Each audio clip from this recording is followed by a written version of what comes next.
RTI के 17 point manual पर द्वितीय अपील कर मध्य प्रदेश की राज्य सूचना आयुक्त द्वारा सुनवाई की गई।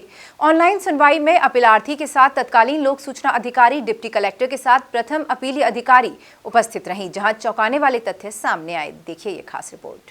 आरटीआई एक्टिविस्ट शिवानंद द्विवेदी की ओर से कलेक्टर कार्यालय पर 17 पॉइंट मैनुअल का निरीक्षण करने के लिए आरटीआई लगाई गई थी, जिस पर अधिकारियों ने हीला हवाली की तो अपीलार्थी आयोग पहुंचे, जहां मध्य प्रदेश राज्य सूचना आयुक्त राहुल सिंह ने मामले की ऑनलाइन सुनवाई की। सुनवाई में हुई प्रथम अपील में तो उसकी जानकारी हमें नहीं मिली, क्योंकि पत्राचार इन्होंने किसको किया हमें तो कोई पत्र नहीं मिला, ना हम वहाँ पर जाकर ही इसकी रिसीव कर पाए क्योंकि सूचना नहीं थी।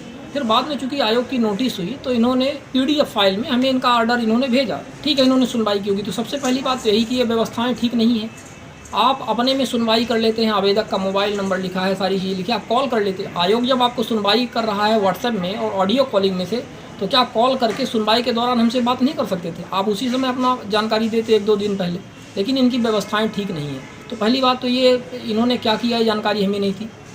फिर इन्होंने ये बताया कि पत्राचार इन्होंने किए, इन्होंने भी नोटिस जारी किया, मतलब जो विभाग प्रमुख हैं कि भाई ये व्यवस्थाएँ आप लोग दुरुस्त कर लो और इनको निरीक्षण करवा दो। इन्होंने बताया कि इन्होंने पत्र जारी किया, वो पत्र पर इनको कार्यवाही नहीं हुई। तो सवाल ये उठा, आयुक्त ने ये पूछा, सूचना आयोग ने ये पूछा कि जब आपकी कलम में कोई ताकत नहीं है, जब उसमें कोई पावर नहीं है, तो फिर आप प्रथम अपीली अधिकारी का मतलब क्या हुआ? इसलिए लोक प्राधिकारी जो इसके माने जाएंगे वो कलेक्टर माने जाएंगे, रीवा जिला के, किसी भी जिला के कलेक्टर, और ये उनकी जिम्मेदारी होगी। इसलिए हम उनको ये निर्देशित करते हैं कि चूँकि आपका ऑर्डर फेल हो चुका है, इसलिए अब वो इस व्यवस्था को संभालेंगे। सुनवाई के दौरान सूचना आयुक्त ने बताया कि आरटीआई कानून में जो व्यवस्था 120 दिन में ही हो जानी चाहिए, वह 16 वर्ष बाद भी नहीं हो पाई। सभी पक्षों को सुनने के बाद सूचना आयुक्त ने 1 सप्ताह का समय देते हुए कहा कि यदि व्यवस्था सुनिश्चित नहीं की जाती तो सभी विभाग प्रमुखों को 25,000 रुपए के जुर्माने की कार्रवाई की जाएगी। पीडीएफ डाल दीजिए, बट वो आम जनता के अवलोकन के लिए ये धारा 4 बनी इसलिए है कि आम जनता जो है वो इंफॉर्मेशन को बहुत इजीली एक्सेस कर पाए। तो ठीक है, इसमें हम अब यहाँ से हम आपको आपने यहाँ पर जो मैं ये देख रहा हूँ, यहाँ पे मेरे पास लिस्ट नहीं आई है कि आपने किन किन अधिकारियों को नोटिस जारी किया है। हाँ बिल्कुल, वैसे ही जैसे सामान्य प्रशासन विभाग के इस पर डला हुआ है, आप उसको करवाइए तैयार।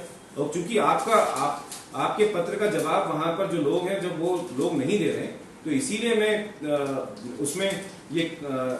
इसमें जो है इसमें भूमिका का इसको हम लोग कर रहे हैं। और देखिए, मैं एक चीज अप्रिशिएट करूंगा जो आप लोगों ने की है, इसको मैं अप्रिशिएट भी कर रहा हूँ।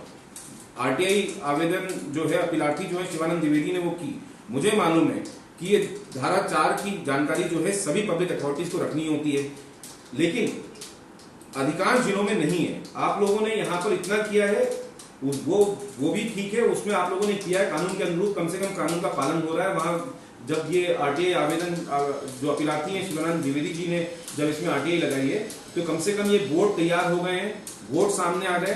तो मेरा कहना है कि ये भी एक काफी अच्छी पहल है और इसको मेंटेन करना है, लेकिन इसको पूरी तरह से इसको हमें कानून के अनुरूप जो है इसको मेंटेन करते हुए इसको चलना है। बहरहाल अब देखने वाली बात होगी कि सूचना आयुक्त की ओर से दी गई इस समय सीमा के बाद अब कितने दिनों में व्यवस्था सुनिश्चित की जाएगी।